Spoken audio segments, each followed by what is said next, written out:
Gate के सामने से गर्दी कम करो, पीछे जाओ। Once I'm done with that shot, I'm done with them.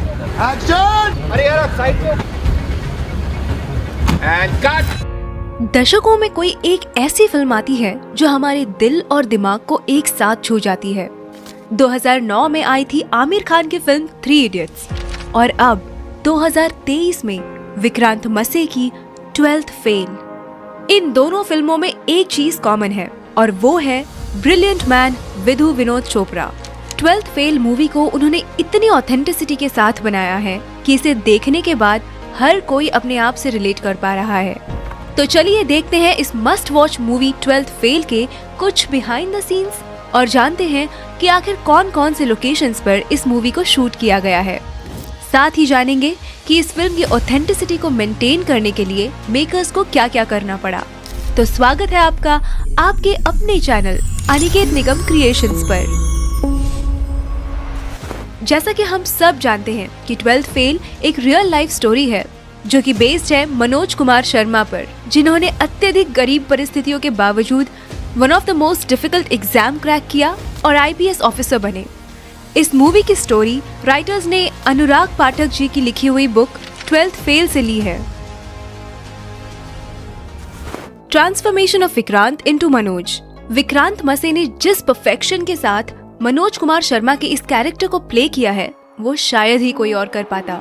उस रोल के लिए उन्हें काफी मेहनत करनी पड़ी। एक्चुअल शूट शुरू होने से पहले ही डायरेक्टर विधु चोपड़ा विक्रांत मसे और मूवी के कुछ क्रू मेंबर्स के साथ इस गांव में आए थे। ये मध्य प्रदेश का रेहा विलेज है जो कि चंबल एरिया के पास है और यहीं पर इस मूवी के सारे गांव वाले सीन्स शूट हुए थे। मनोज का ये गांव वाला लुक जो हमें इतना परफेक्ट दिखता है, आपको ये जानकर हैरानी होगी कि इसके लिए विक्रांत ने किसी भी तरह का मेकअप नहीं किया था। वो हर रोज घंटों सिर्फ बनियान पहनकर धूप में बैठा करते थे और इसी तरीके से उन्होंने नेचुरली खुद को टैन कर लिया था just to achieve that perfect look. अरे क्या बात है? Morning sir.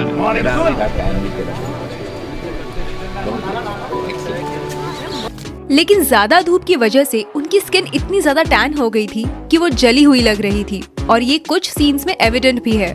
फॉर एग्जाम्पल ये वाला सीन जहाँ मनोज की दादी अपनी जमा पूंजी उसे सौंपती है ये कहकर, खर्चे की चिंता मत करियो, अब बड़ा पुलिस अफसर बनकर ही लौटियो। एंड देन ये वाला सीन मेंस एग्जाम में फेल होने के बाद जब मनोज श्रद्धा के घर मसूरी जाते हैं, उस सीन में भी उनकी बर्न स्किन हमें क्लियरली दिखती है।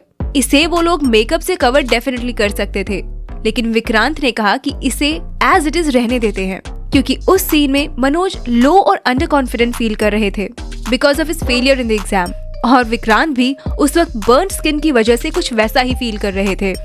इस तरह वो अपनी परफॉर्मेंस को और एनहांस कर पा रहे थे।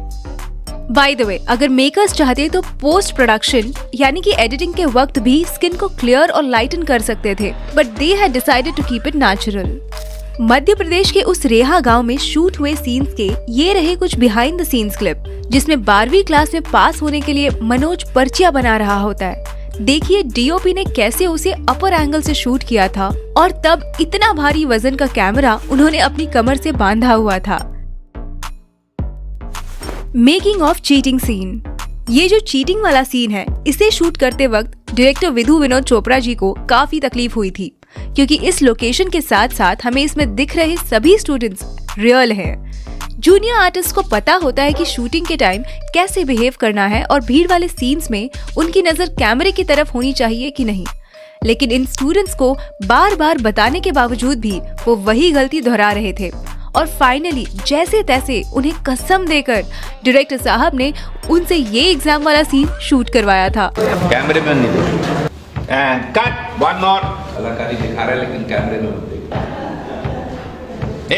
कैमरे में कट। सारे लोग बोलो कसम खाओ पहले सब लोग ऐसा हाथ रख के। कैसे कसम खाते हो तुम? इधर रख के बोलो मैं कसम खाता हूँ कि मैं कैमरे में नहीं देखूंगा।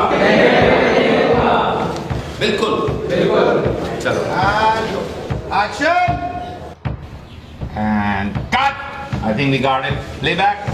सब लोग बहुत अच्छा कर रहे हैं, बहुत अच्छा हंसे तुम लोग। Excellent, thank you, very good job.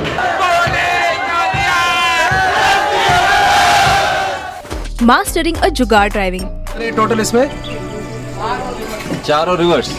ये जो सवारी थी उसे गांव वाले लोग जुगाड़ कहते हैं, क्योंकि इसे किसी कंपनी में नहीं बल्कि गांव के किसी बुद्धिमान आदमी ने लिमिटेड रिसोर्सेज से जुगाड़ करके बनाया होता है।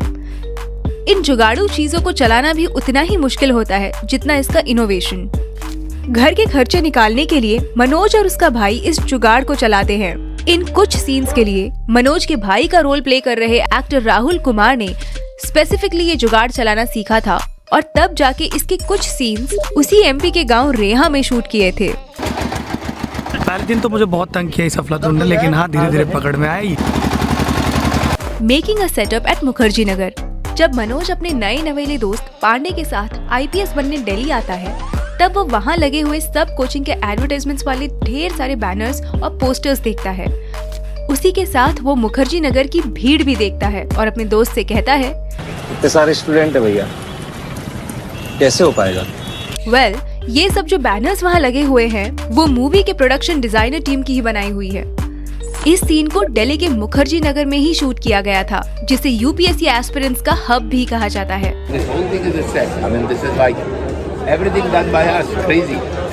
Number 5, making it rain on a sunny day. ये सीन तो आपको जरूर याद होगा। श्रद्धा की इस कोचिंग क्लास में मनोज से मुलाकात होने के बाद कुछ दिनों बाद वो उसे ढूंढते हुए विद्या वाचनालय आती है। यहाँ इस सीन की रिक्वायरमेंट थी बारिश का मौसम, मगर शूटिंग के दिनों में यहाँ तेज धूप पड़ रही थी। इस सीन के लिए टीम ने 2 रेन मशीन्स का यूज किया था और जब श्रद्धा इस लाइब्रेरी में एंटर हो रही थी तब हम देख सकते हैं कि उस सीन को कैसे शूट किया जा रहा है।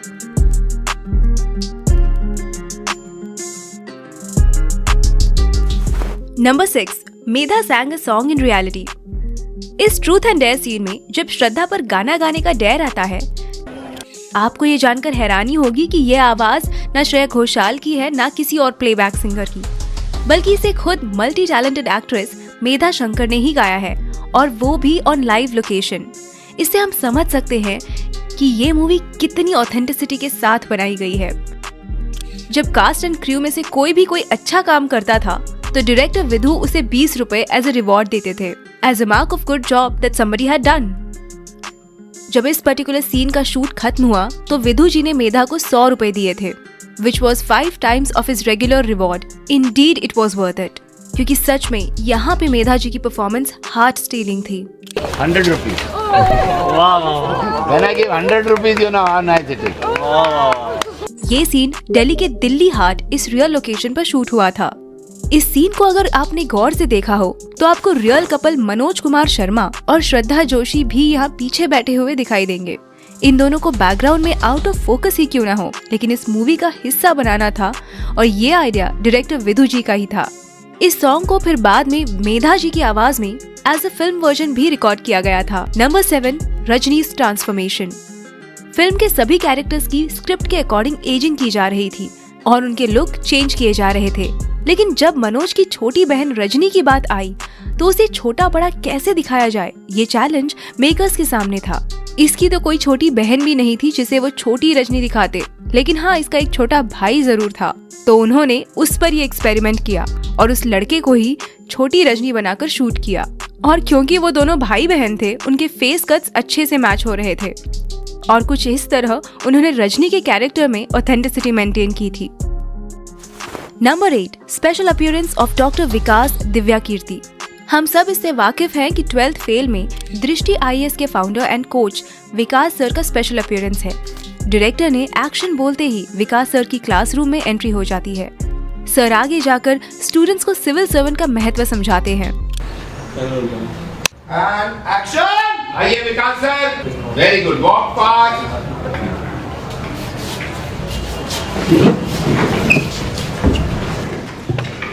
बैठिए।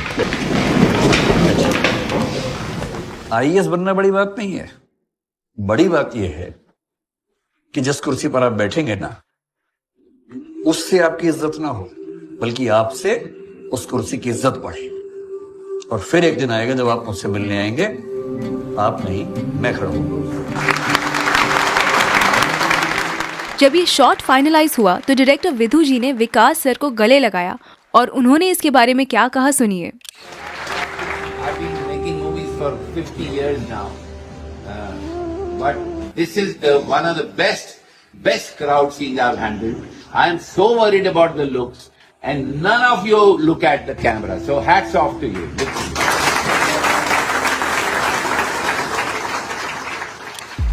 आपकी जानकारी के लिए बता दें कि इस मूवी के कुछ सीन्स और डायलॉग्स विकास सर ने खुद ही लिखे हैं, खास करके ये लास्ट वाला इंटरव्यू वाला सीन। 12th फेल को पहले राजकुमार ईरानी डायरेक्ट करने वाले थे, लेकिन इसे लिखते लिखते विधु जी इन कैरेक्टर्स से कुछ इस तरह अटैच हुए कि उन्होंने इसे खुद ही डायरेक्ट करने का फैसला किया। यूजुअली विधु विनोद चोपड़ा अपने फ्रेंड्स राजकुमार ईरानी और अभिजात जोशी के साथ कोलैबोरेट करके लिखते हैं, लेकिन उस टाइम पीरियड में वो दोनों डंकी पर काम करने में बिजी थे। काश राजकुमार ईरानी डंकी की बजाय 12th फेल को डायरेक्ट करते। उनकी डंकी ने तोड़ी हुई ब्लॉकबस्टर की स्ट्रीक टूटने से तो बच जाती। Shooting at UPSC headquarter. Climax में जब यूपीएससी के प्रीलिम्स और मेंस को क्वालिफाई करने के बाद मनोज को जो इंटरव्यू कॉल आता है, तब मनोज के साथ श्रद्धा उसे यूपीएससी हाउस तक छोड़ने आती है। यहाँ गेट के बाहर जितने भी सीन्स हैं, इन्हें रियल लोकेशन दिल्ली के धौलपुर हाउस पर ही शूट किया गया है। ये वही जगह है जहाँ पर यूपीएससी के इंटरव्यूज लिए जाते हैं और यहाँ पर मूवी को शूट करने के लिए मेकर्स को स्पेशल परमिशन लेनी पड़ी थी। लेकिन उसके बाद के जितने भी अंदर वाले सीन्स हैं, उन्हें वहाँ शूट के लिए परमिशन नहीं मिली और इसी के कारण उन्होंने ये सारे सीन्स इसी हाउस के रेप्लिका में शूट किए थे। ये एग्जैक्ट रेप्लिका न्यू दिल्ली में रिकंस्ट्रक्ट किया गया था। Making of the song restart. Bollywood में जो पहले कभी ना बना हो, कुछ ऐसा एंथम सॉन्ग डायरेक्टर विधु जी को इस 12th फेल मूवी के लिए बनाना था। जैसे कि कोई कमरे में गा रहा हो, थोड़ा सुरीला और थोड़ा बेसुरा, थोड़ा आगे थोड़ा पीछे। तो शांतनु मोइत्रा ने इस रीस्टार्ट सॉन्ग को कंपोज किया था और देखिए इसे कैसे रिकॉर्ड किया जा रहा है। विधु जी ने इसे उनके असिस्टेंट डायरेक्टर से रिकॉर्ड करवाया था, क्योंकि उनका कहना था कि ये लोगों का गाना है, तो लोगों को ही गाना है। Detailing in the shots. 12th fail को कम्प्लीटली ऑथेंटिक बनाती है इस पर की गई डिटेलिंग। तो चलिए बात करते हैं इस मूवी के कुछ डिटेल्ड सीन्स की। सबसे बेस्ट चीज ये थी कि मनोज कुमार शर्मा और श्रद्धा जोशी, इन दोनों के भी रियल लाइफ के नेम्स मूवी में भी एज इट इज रखे गए थे। मनोज गरीब घर से बिलोंग करता है, तो उसके सभी सॉन्ग्स हमें क्लासिकल बैकग्राउंड म्यूजिक के ही सुनने को मिलते हैं।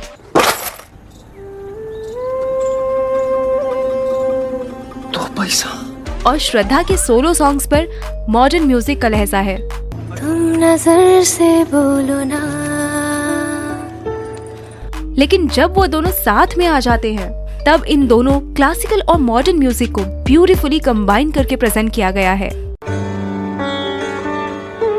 अब जाओ, पलट दो दुनिया। Will you marry me, Manoj?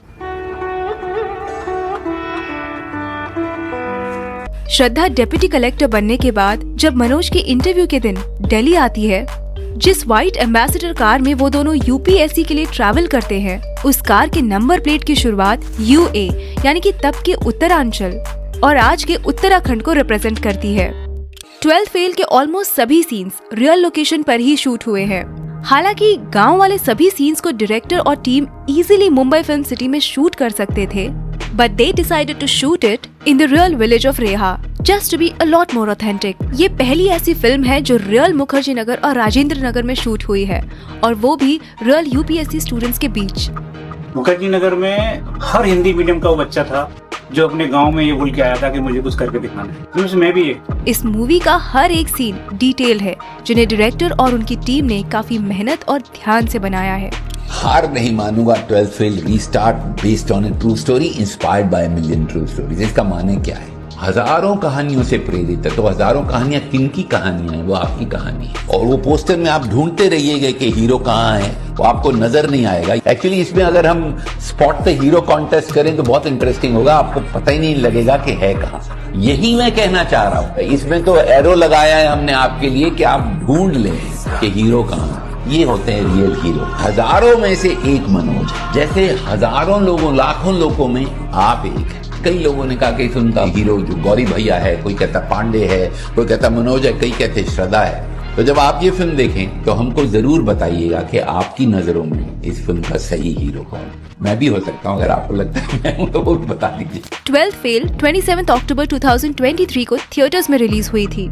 Release पर क्रिटिक्स ने तो इसे अच्छा रिस्पांस दिया ही था, लेकिन पब्लिक ने भी इसके तारीफों के पुल बांध दिए थे। यही नहीं, बल्कि कमल हासन सर ने भी 12th फेल देखने के बाद तारीफ भी की थी। नमस्ते, I am talking from the NFDC theatre in Chennai, where I saw 12th Fail by Mr. Vidhu Vinod Chopra. He's a friend of mine. These are occasions when you feel proud to say that you're somebody's friend. It's not an ambitious film, but it's a film about ambition. And to craft such a film and make it work, that is ambitious. And he has embarked upon it. I'm very happy I saw the film. Most of them who saw the film I spoke to had only one thing to say. Long time since we saw a good film like this.